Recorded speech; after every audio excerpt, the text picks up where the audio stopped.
Here's a look at the Pimlico Special, race number 12, $250,000 for the older handicap horses. And Red Route 1, the number 9 horse, 8-1 on the morning line, comes into this race off of a 6th behind First Mission in the Oaklawn handicap. He was able to win the Essex handicap. And like you pointed out, this is the type of style that we see from a lot of horses from Asmussen, because he figures them out so quickly, these late running style type horses. And he's made over $2.1 million in graded stakes races primarily over the last couple of years.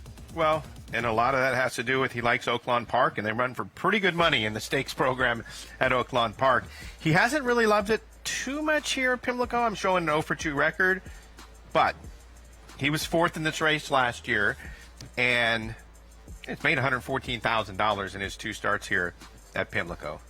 He's been a steady runner, son of Gun Runner out of a Tappet First Dam, a cross that Winchell Thoroughbreds has established to be one of the most potent on the breeding side of things, and it certainly doesn't hurt when Ron Winchell owns Gun Runner and owns Tappet as well, and has a lot of Tappet mares and access to Gun Runner. Is Booth Steve Asmussen's biggest opportunity this weekend in the Maryland Sprint tomorrow? I would think so. So fast and so sharp, coming in off these wins over at Oaklawn Park.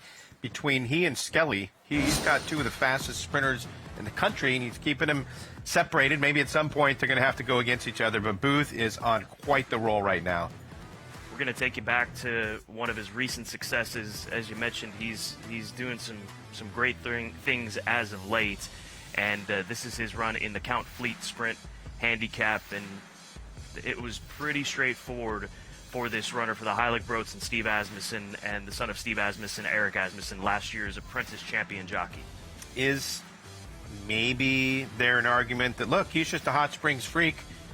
He's never won here at Pimlico before. Can he take his A game on the road? He has wins at Churchill and Keeneland, so clearly he can. But he seems to really thrive there at Oaklawn.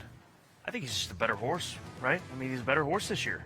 And he's been campaigned at Oaklawn Park primarily, well, throughout all of 2025. His comeback race off of a break last year at the age of 3 was a win at Churchill Downs. So, I mean, he's 7-5 on the morning line. What is he, 3-5 in the end? I'd say 4-5. I've always been a fan of Epic Ride. Even last year going into the Derby, he was a fun horse to follow. Now they're realizing he's more of a sprinter. I think he's drawn ideally here outside of Booth and could get a pretty nice trip here under Pratt. So he might be the upset special tomorrow. Well, you'll get a good price, I think. He's 5-1 on the morning line for tomorrow.